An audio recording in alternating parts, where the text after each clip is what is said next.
5ই আগস্টে এই স্বৈরাচার শেখ হাসিনা পতনের পর এদেশ আবার পুনরায় স্বাধীনতার স্বাদ এদেশের মানুষ ভোগ করছে।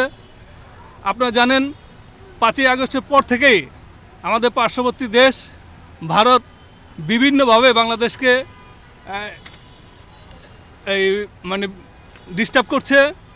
তারই অংশ হিসাবে আপনারা জানেন গত কয়েকদিন আগে যে এই ত্রিপুরার আগরতলায় যে আমাদের উপ হাইকমিশন, সেখানে এই ইন্ডিয়ান যে হিন্দু উগ্রবাদীরা তারা সেখানে হামলা করেছে। তারই প্রতিবাদে আজকে বাংলাদেশ জাতীয়তাবাদী যুবদল, ছাত্রদল, স্বেচ্ছাসেবক দল সেই আগরতলার উদ্দেশ্যে লং মার্চ করছে। আপনারা জানেন যে ইসকনের ব্যাপারে বলছেন, ইসকন আসলে কোনো একটি ধর্মীয় না, একটা ধর্মীয় সংগঠন না, তারা উগ্রবাদী একটি সংগঠন।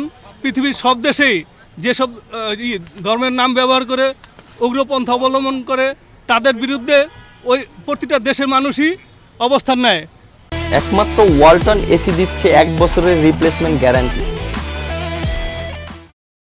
আর বাংলাদেশে যেহেতু ইসকন কোনো একটা স্বীকৃত কোনো সংগঠন না, তাই এই বাংলাদেশের যে স্বাভাবিক জীবনযাত্রা সেটাকে ব্যাহত করার জন্য এই ইসকন সহ বিভিন্ন উগ্রবাদী সংগঠন বিভিন্ন সময়ে এদেশে বিভিন্ন নাশকতায় জড়িত হয়েছিল।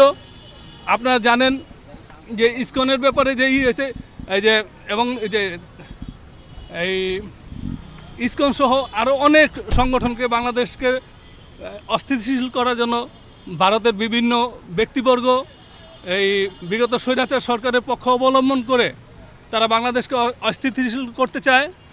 কিন্তু বাংলাদেশের মানুষ এবার প্রমাণ করেছে, যতই ষড়যন্ত্র বাংলাদেশের বিরুদ্ধে হচ্ছে ততই বাংলাদেশের মানুষের মধ্যে ঐক্যের যে বন্ধন সেটা সুদৃঢ় হচ্ছে।